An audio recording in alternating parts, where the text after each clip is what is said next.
out to a couple of people that were asking me, such as Emily, the whole concept of using purchase history as a targeting vehicle in advertising has been done for years on loyalty cards by retailers already.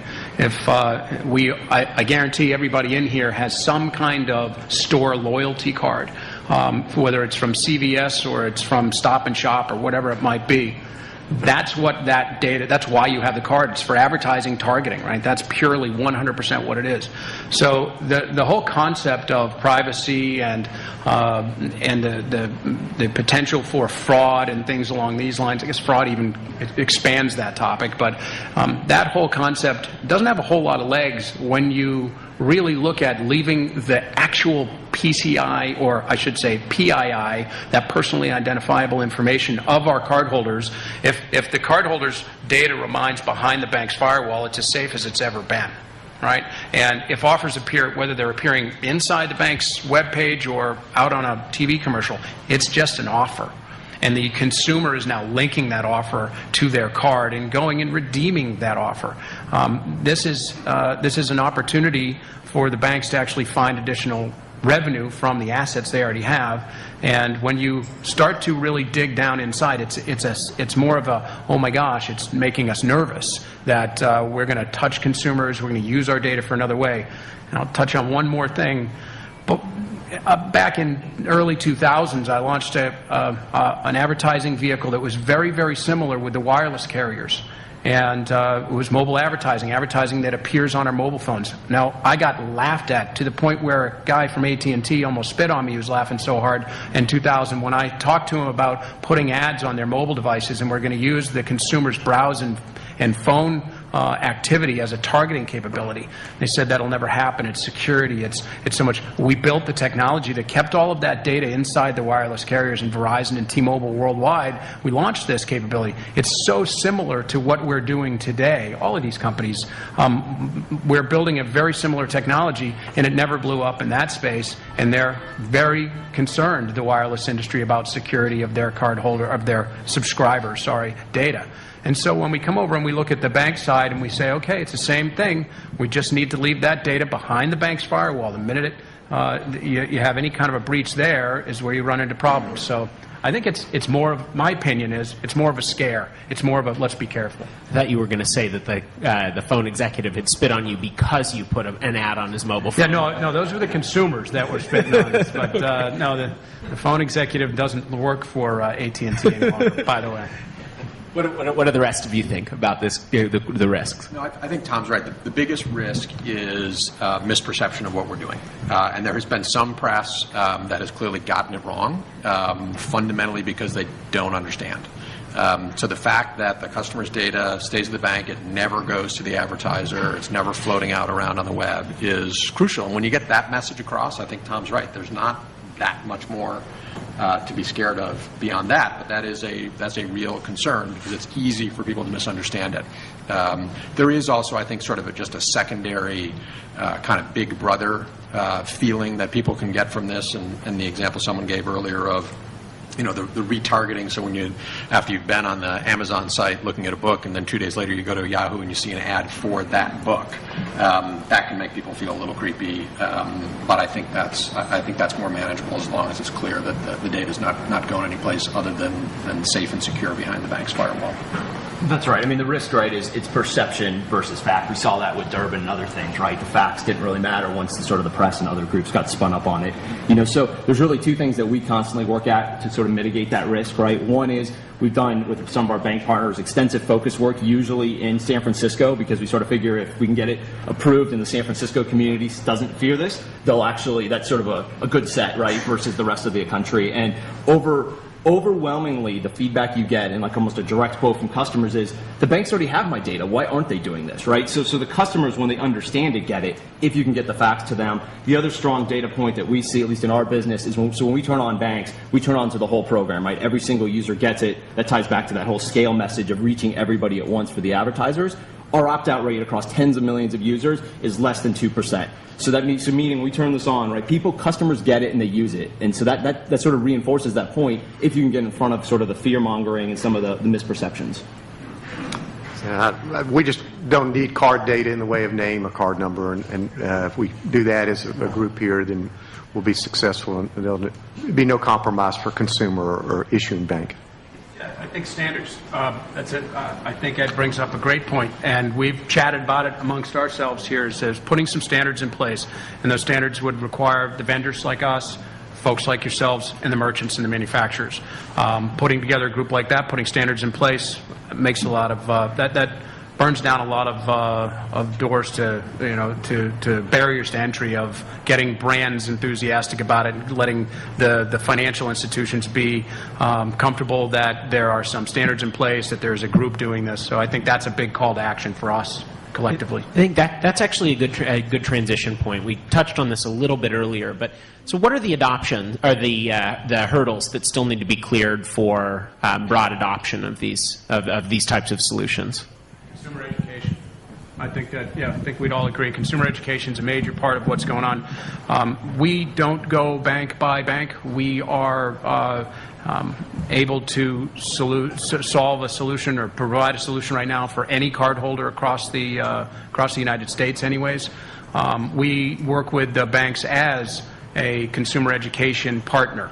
That's our model, because when you go to an advertiser, you need to have broad reach and frequency. So the biggest question that the advertisers bring to us today is, how many people are going to even know what to do here?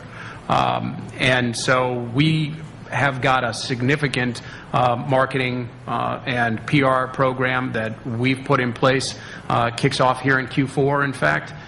Starting in December, to educate the consumer. And I mean, we're educating for all of us. One of our plans isn't just about educating for linkable networks and our bank partners, but to educate the consumer on what the heck is a linkable, what is a card-linked offer, what does transaction marketing mean for the consumer. I think that's the biggest barrier. I would say, card-based side of it, we're working with the banks to help promote the offer and the loyalty solution for the consumers, but now we have to start to scale the merchant side of this, and is this a relevant channel for them? What are the results we're going to drive, and can we increase basket size and perform attribution? And that's one of the areas that I'll be keenly focused on and doubling down, because the reach side of this is already scaled to epic proportions in my mind, and it's really about getting the merchants into the network. And are you working together on any of those points? So if you look at other media types, like if you look at the sort of traditional out-of-home media, for example, in many cases they've formed associations where they collectively invest in standards in education and otherwise. Has that happened with this ecosystem yet? Not enough. We talk about it, and I think we're all. If you look across, I think Cardlytics probably the oldest company here, 4 years old or something like that. So, and the rest of us, well, I guess there's some legacy businesses. Gray hair. Tom's got a little gray hair. But I mean, when you look at the new, I guess, a new spin on the business, it's a little earlier for Tom even. But we all need to get together. We need to put these standards in place. It's something that has to happen right away. That's right. So, I'd be remiss for not asking it because at least in my business, when we have the opportunity to work sort of through the cycle on some of these types of solutions, banks have in many cases over the course of the last 10 or 15 years sort of become enamored of the next great way to monetize their financial data. And in many of those cases, in fact, in most of them, the technologies have just ultimately failed to take flight. What's going to be different this time around?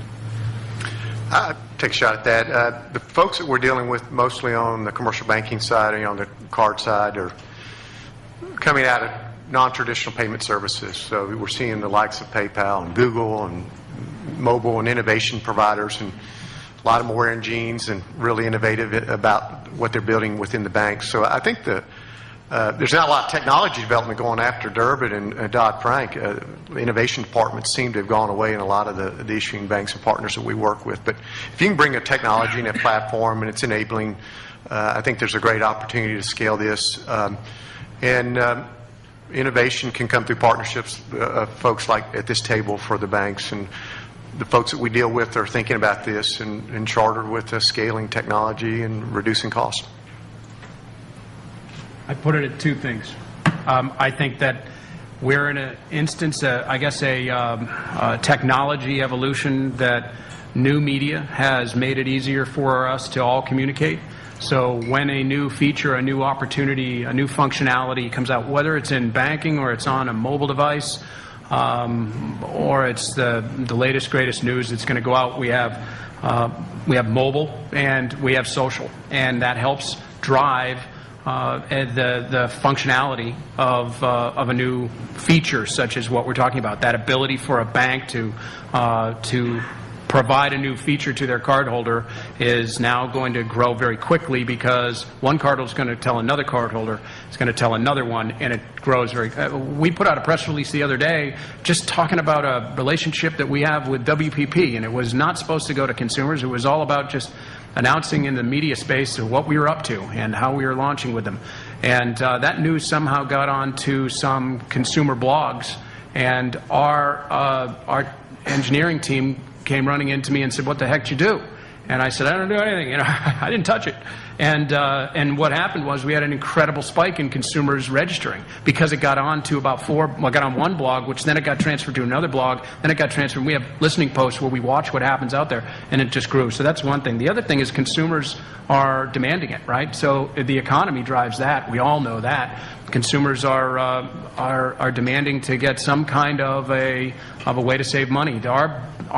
The profile of users that are using our offers right now are people who make $100,000 or more per year. That's the highest volume. The number one card in our network that's been registered is an American Express card. And so it just tells you that it's not the unbanked only. It's not the people that are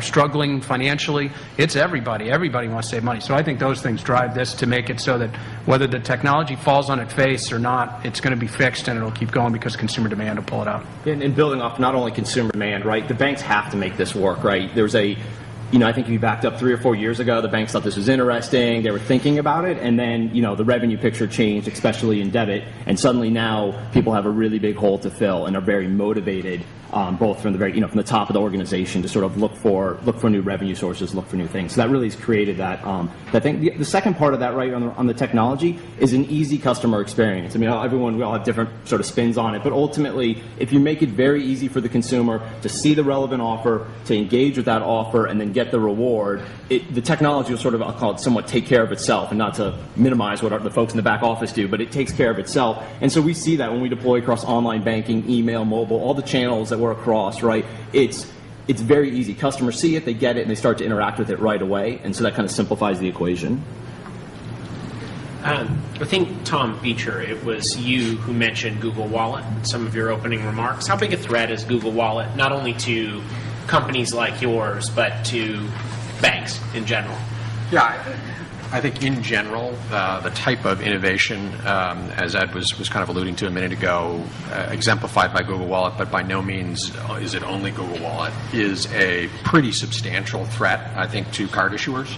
And I mean, when you think about the combination of mobile and ability to pay and the incredible Google's ability to source offers, I think if the banks don't have all three of those, and currently they really have one, and with us they might be able to get a second, and everybody's trying some stuff on mobile, they run the risk of just missing an entire wave of innovation that could leave businesses that are already under a lot of pressure in even worse shape.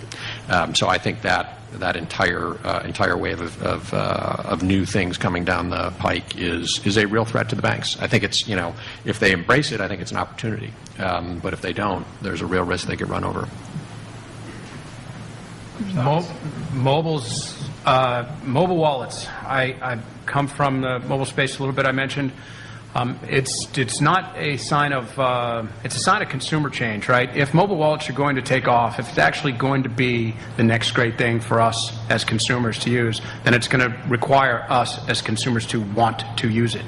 I personally believe that a mobile payment process or a mobile payment vehicle for consumers is a solution looking for a problem.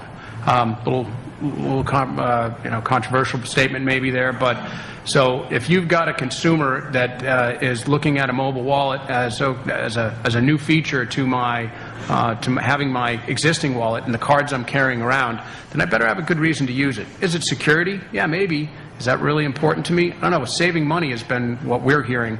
So with that, we've actually focused pretty hard on putting together an offer package. We got 200,000 active mobile offers right now, and we're a pretty young company, but we put together those 200,000 mobile offers available on a mobile device, unique, sourced direct to the brands and the manufacturers and the merchants, so that when a consumer does decide to go over to a mobile wallet, there's something there to drive them to use it. And so we've had a hard focus. We believe, Linkable believes, that it's going to be offers that are going to give the user something additional. If you look at the Starbucks program, what's driving users to use their mobile payment process at Starbucks? It's the discounts. It's the loyalty piece. That's what's driving it. It's not because it's easier to walk in with your phone and make your payment. As a matter of fact, it's not. It's harder, right?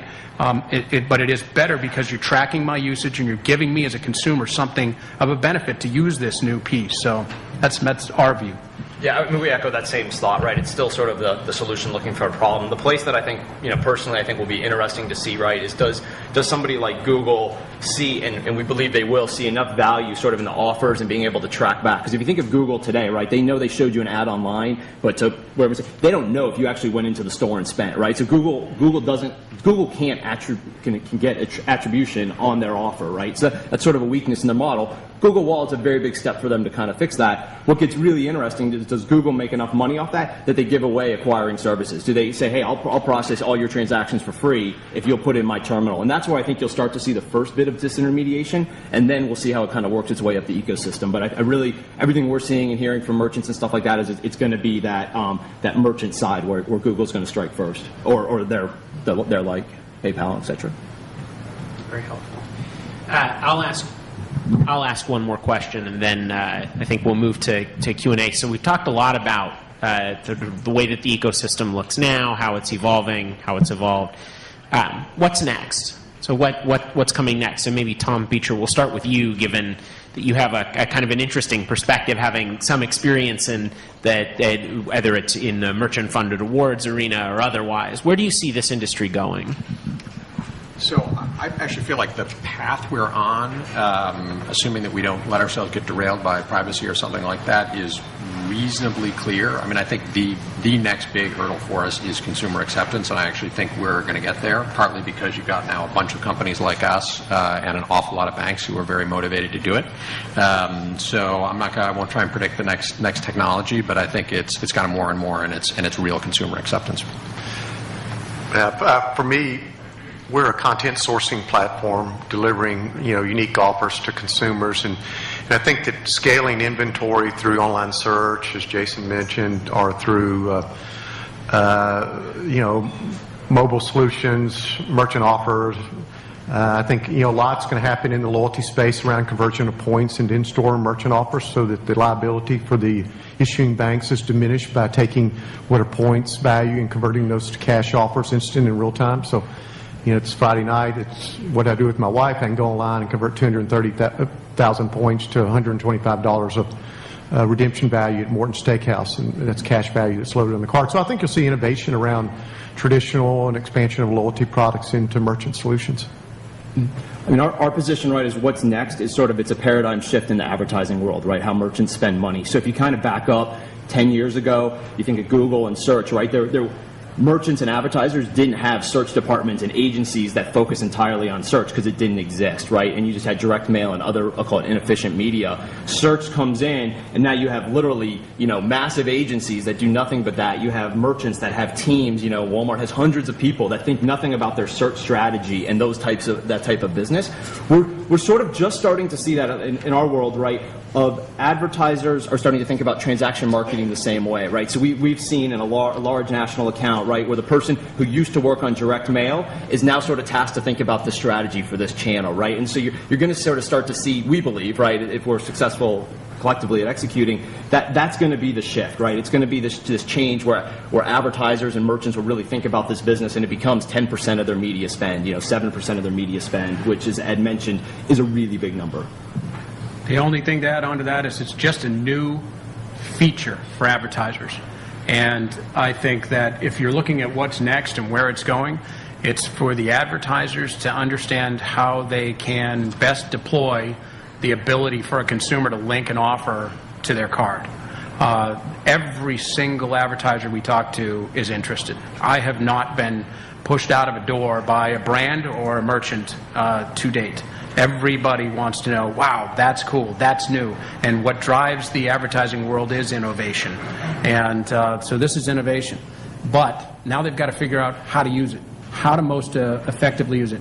And the process will take, I believe that you'll start to see incremental budgets. I think we're all pulling out incremental budgets right now from the advertisers. They're squeezing out a little money here, a little money there to try it, run a campaign. They start coming back.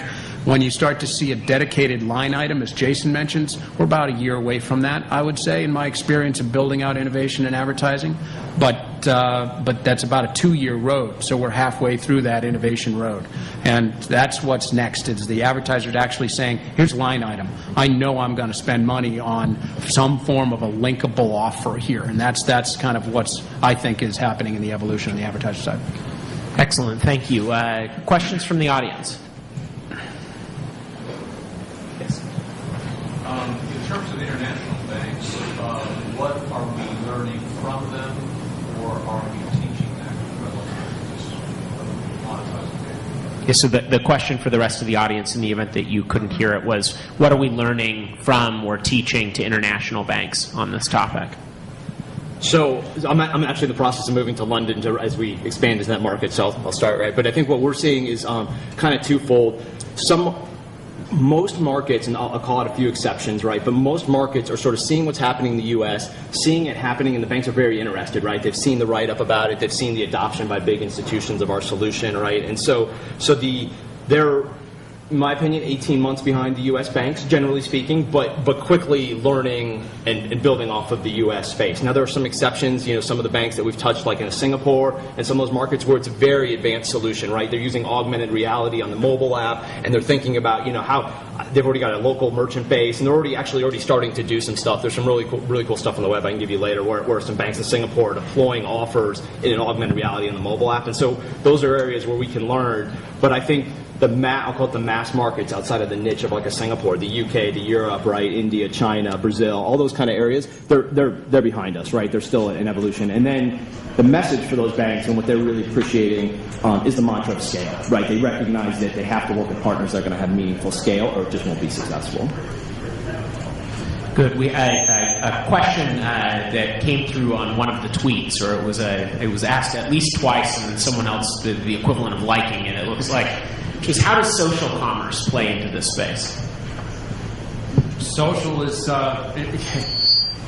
almost this thing that you have to do, right? If you're not there and you're going to, then you're missing out on a channel. I told a little story just about something that happened to us just the other day, and it was all because of social. If you're not on top of social, and it's a matter of listening posts, it's not. In my experience as a marketer and my experience as growing now with the social media over the last several years and watching what's going on, I believe it's most important to listen and to understand what's being said so that you can place your information into the social stream where it's going to be most effective. There's a bit of a risk, and especially with a conservative group, it's a bit of a risk to step out there and start the conversation. So if you want to be part of the conversation, then the number one step is to start listening. And there's a lot of great technology, a lot of great tools now that will help you, because you can't be on every single blog, and you can't be on every Facebook, face page, whatever you want to call it, every day to hear what people are saying. You need to have some tools to help effectively manage that. And then you can use that as you build your voice inside social, you build your marketing channel. And then you can deliver your features, your differentiators, and so forth. I mean, I think social is a massive, massive part of the world right now where we are, as much as some people like to fight it. And I'm one of them, by the way. I like to fight it a little bit. But yeah, I think just on Facebook, fan pages for the top 20 largest merchants, they spend a lot of money in putting likes and don't likes. And connecting those offers and loyalty back to a payment card is something that we're very focused on. And I also think that you'll see a number of the larger social media and publisher sites having card-based offers based on where they're searching and providing optimization and attribution from. I'm searching hunting and fishing, and I get Cabela's and Dick's Sporting Good and Bass Pro, but there's no way to connect that offer to a financial card, and I think that's a big solution that we can resolve for both the social media and online. Yeah, just to put an exclamation mark on that there, I think with social, our belief is a strategy. It really also enables the banks to have something, I'll call it something to talk about in the social media. Because if you kind of think of the traditional bank, things they can talk about is your mortgage, right? They're not going to talk about your account balance inside of Facebook. I mean, there's a lot of what I describe as normal privacy information, confidential information that's not going to make it into Facebook. Mortgages aren't that exciting in Facebook, with all due respect to the bankers, right? And it's But offers are, right? It's an interesting way for the bank to say, I'm bringing you an offer from McDonald's because I know you shop in fast food a lot. I'm bringing you an offer from PetSmart because I know you have a pet, right? And there's a way for the bank to have an engagement in social through what we deliver that I don't think that they have today. And then on the flip side of it, when the banks are having that conversation, the merchants, because if you're already a heavy pet customer and already going to PetSmart, they don't want the world to know that they're giving you a 5% offer and giving the new customer a 20% offer because that's going to cause friction. So it's a way for the merchants to really differentiate who they're talking to with what offer. And do any of you offer capabilities to enable consumers? We talked about the need to drive consumer adoption, capabilities for consumers to share with their friends the fact that they are using your services, or that they just received a certain offer, recognizing the issue that you raised, Jason, from a sort of a targeting and narrowcasting perspective for the merchants. Yeah, there's two things you got to offer. You got to be able to offer the merchant the ability to have their offer shared. If you remember the slide I have, as soon as an offer is linked by a consumer in our environment, we send them an email or text, depending on what they want. But they get that offer, and it's now resident on one of their devices. And then they can either share that on multiple different channels, or it cannot be shared. So some merchants, and I think Jason makes a good point, that some merchants say, hey, look, this offer is only for this consumer. We don't want cannibalization. So if you're doing targeting and you're using the bank's data, it may only be for a certain segment of card holders. We're launching an effort tomorrow with a particular financial institution, and that launch is only with one segment of their credit card holders, right? And so those offers will go to those users. Those aren't shareable. But we've got other brands that come to us and say, have at it, because at least in our business, we're performance-based. That means that the brand only pays us if the consumer actually redeems. So it's a combination of both, and we've enabled both to allow that. Excellent. Other questions from the audience? Yeah. So first question of the consumer. Black Friday, when they hit by offers all the time. So how do you help your banks and merchants avoid these? Second question is, what is it that you do that differentiates yourself from the other? So I'll jump in Let first. everybody answer that one. Yeah, I'll just start and go right to that one. So as far as let me repeat the question. Repeat the first part again. Yeah, so how do you help the banks and the merchants avoid these? Because it's really offers all around. Right. Okay.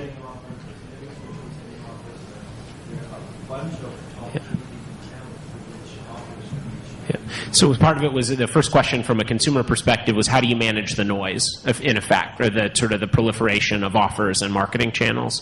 And from an acquirer's perspective, it was, how do each of the firms on the panel differentiate themselves from the others? So I think we'll hear good solutions on both from each one of us here. So our solution is that we aggressively avoid spam. And we're enabling advertisers in their regular medium. So the advertiser might have ads on TV, they might have ads on their Facebook page, they might put mobile ads out, and they're reaching us, all of us as consumers, all day long. And we, as a company, have gone out through the path of enabling those existing ads so that now a consumer sees an offer, and that offer has a capability to be linked to my credit or debit card. So we avoid the deal fatigue model by simply putting a new feature in existing ads. That's one way. Now, from the bank's perspective, that's positive, and we actually have a couple of environments there for how the banks can participate in that. The bank can put an offer out through those mediums that is just available, just able to be redeemed on your card, on that bank's card.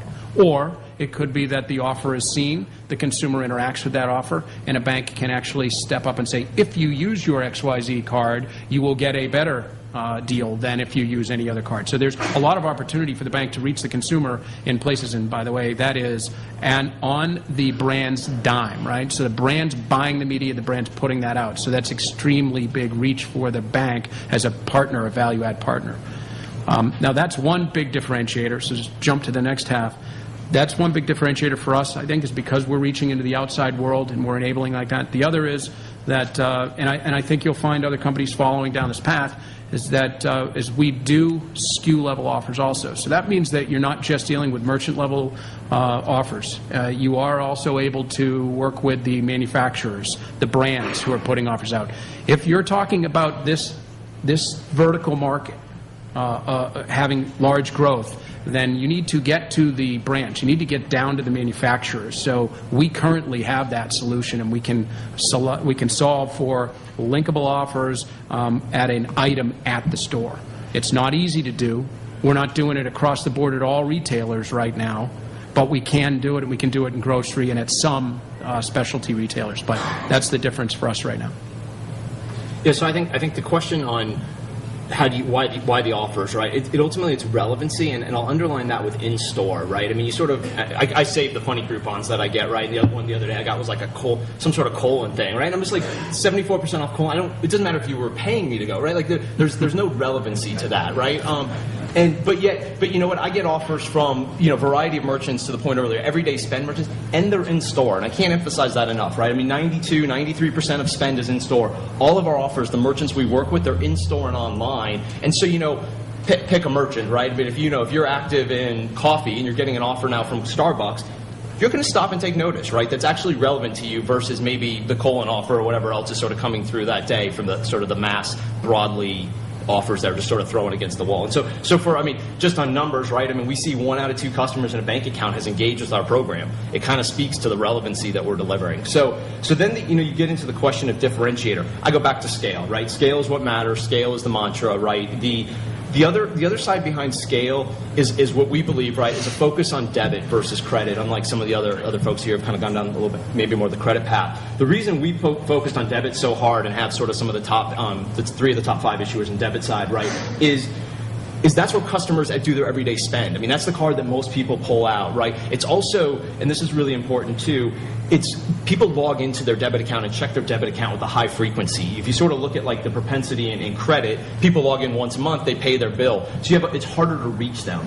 In debit, in many of our banks, it's 7 to 9 times a month. So that's 9 times that I have a lot of transactions and a way to reach them. And so I think you're seeing a more shift to debit, but sort of our position is scale, right, number 1, and then really kind of getting a strong position in debit is what we think will help us. But make no mistake, everybody up here is a great company, right? We're all doing kind of good things for us. That was the paintball gun thing. Right. I've got it. I would say managing the offers. And most of the bank channels that we work with, we recommend an email offer once to twice a week, 5 to 7 relevant offers around the spending behavior, and then delivering the offers through the preference profile of the consumer or the banking customer. So one, you can take care of that, delivering it through the preferred channel for the consumer. And the second thing is that what our technology does in all of our intellectual properties around is the immediate redemption of that offer. So you're not waiting days or weeks for the redemption to show up. We typically can post the credit to the card account, whether it's debit or credit, within seconds following the transaction. So we're running a campaign right now with Sears on appliance, $100 off a $900 spend. I don't know how many of you here would want to wait 21, 30 days for a $100 redemption. You want to see it in seconds so you can go to the next store and spend it. So I think the immediacy of the redemption, and I agree with the other folks here, in-store and relevance are the big offers. I think these guys have covered the deal fatigue question pretty well. From a differentiation standpoint, we certainly think scale matters a lot, and kind of on both sides, so sheer scale of merchants. And then on the issuer side as well, we actually think there's real value in both credit and debit. And then the other thing for us is the kind of comprehensiveness of the technology platform, so the ability to deliver offers across kind of the full range of the digital marketing mix. think, given the time we... After in the UK, 5 lives in Australia, payback in Germany. Huge consumer penetration adoption of the ad view. Take any lessons from the success of these emerging coalition networks? I'll take that for So recently, AMIA, which owns most of those organizations that you mentioned, put a 10% strategic investment inside of Cardlytics. So part of my office, actually in the UK, is inside the Nectar office. So we work exceptionally closely with them. So we completely agree. There's a lot of cross-pollination. When we went out and did our round, right, we were looking for a strategic investor, and the reason we picked them was their experience internationally, as well as their expertise in running merchant coalition programs. Those groups have had a problem in the U.S., right? Since green stamps, they haven't been able to do anything to put a coalition together here in the U.S. market. They've done very well internationally. And this brings a new kind of feature, a new opportunity for them to put a consumer-facing, cohesive solution out into the marketplace. I think the step that, and it's Aeroplan, or I'm sorry, the new name? AMIA. Some companies change their name. Can you imagine that? I think that was an incredible smart step for that group to make an investment into Cardlytics. I think it's a sign that there is a glue here maybe that's being formed to make that environment more effective in the U.S. market at the very least. It's already there in other markets. Great. I apologize we don't have time for more questions, but please join me in thanking our panelists.